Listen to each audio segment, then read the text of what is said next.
Israel ফিলিস্তিন যুদ্ধে Israel সবসময় পেয়ে এসেছে পরাশক্তির পৃষ্ঠপোষকতা। বিশ্বের সবচেয়ে বড় পরাশক্তিরা অস্ত্র এবং অর্থ সব দিয়ে তো এই অন্যায় যুদ্ধে ইসরায়েলকে এগিয়ে রেখেছে, সেই সাথে ভেটো দেবার ক্ষমতারও করেছে যথাযথ ব্যবহার। তবে যুদ্ধে 6 মাস অতিবাহিত হবার পর এই পর্যায়ে এসে খুব বেশি যে লাভ হচ্ছে না ইসরায়েলের, তা বোঝা যাচ্ছে দফায় দফায় ইসরায়েলি দখলদার বাহিনীর ওপর হামাস, হিজবুল্লাহ এবং অন্যান্য স্বাধীনতাকামী সংগঠনগুলোর হামলা হওয়া থেকে। বিকাশে কম খরচে ক্যাশ আউটের লিমিট বেড়ে 50,000, প্রিয় এজেন্টও 2টা।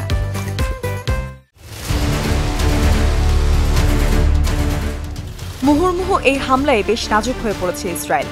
রয়টার্সের গত 5 মে এক প্রতিবেদন বলছে, দখলদার বাহিনীর 3 সৈন্য ফিলিস্তিনি যোদ্ধাদের হাতে নিহত হয়েছে। এই ঘটনা ঘটেছে গাজার দক্ষিণের শহর রাফাতে। রয়টার্সের প্রতিবেদন থেকে আরও জানা যায়, গত রবিবার এই একই জায়গাতে ইসরায়েলি দখলদার বাহিনী 19 জন নিরস্ত্র ফিলিস্তিনিকে হত্যা করেছে। ইসরায়েলি দখলদার বাহিনীর সৈন্যদের উপর এই হামলা এবং 3 জন সামরিক বাহিনীর সদস্যকে হত্যা করা মূলত এই 19 জনকে নির্বিচারে হত্যা করার প্রতিশোধ। ইসরায়েলি দখলদার বাহিনী নিশ্চিত করেছে যে তাদের 3 জন সদস্য নিহত হয়েছে, আর হামাসও ইতোমধ্যে এই হত্যার দায় স্বীকার করে বিবৃতি দিয়েছে। ইসরায়েলি দখলদার বাহিনী জানিয়েছে যে তাদের ওপর কম করে হলেও 10টি প্রাণঘাতী ক্ষেপণাস্ত্র নিক্ষেপ করেছে হামাসের সশস্ত্র বাহিনী। তারা আরও নিশ্চিত করেছে যে এই হামলায় তাদের 3 জন সৈন্যই শুধু নয়, আরও একটি সামরিক ঘাঁটিরও যথেষ্ট ক্ষতি হয়েছে। ইসরায়েলি দখলদার বাহিনী হামাসকে সন্ত্রাসী সংগঠন আখ্যা দিয়ে বলে, রাফাতে এভাবে আমাদের উপর তারা হামলা করে অন্যায় করেছে। এটা সম্পূর্ণ একটি সন্ত্রাসী হামলা, আর তারা এভাবে হামলা করেছে মূলত রাফার মানুষকে মানব ঢাল হিসেবে ব্যবহার করতে।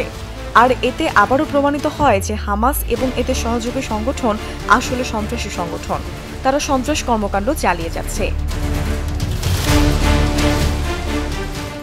কিন্তু হামাস এ দাবি সম্পূর্ণ অস্বীকার করেছে যে তারা বেসামরিকদের মানব ঢাল হিসেবে ব্যবহার করেছে। অন্যদিকে গাজার স্বাস্থ্য কর্মকর্তারা জানিয়েছেন, সেদিন অর্থাৎ রবিবারের মধ্যরাতের ঠিক আগে রাফা শহরের আরেকটি বাড়িতে ইসরায়েলি বিমান হামলা হয়। সে হামলায় একটি শিশুসহ 9 জন ফিলিস্তিনি নাগরিক নিহত হয়েছে। তারা বলেছে যে নতুন ধর্মঘটের ফলে রবিবার মৃতের সংখ্যা বেড়ে কমপক্ষে 19 জনে দাঁড়িয়েছে। ইসরায়েল দক্ষিণ গাজা শহরে প্রবেশ করার এবং সেখানে হামাস বাহিনীকে বিতাড়িত করার প্রতিশ্রুতি দিয়েছে।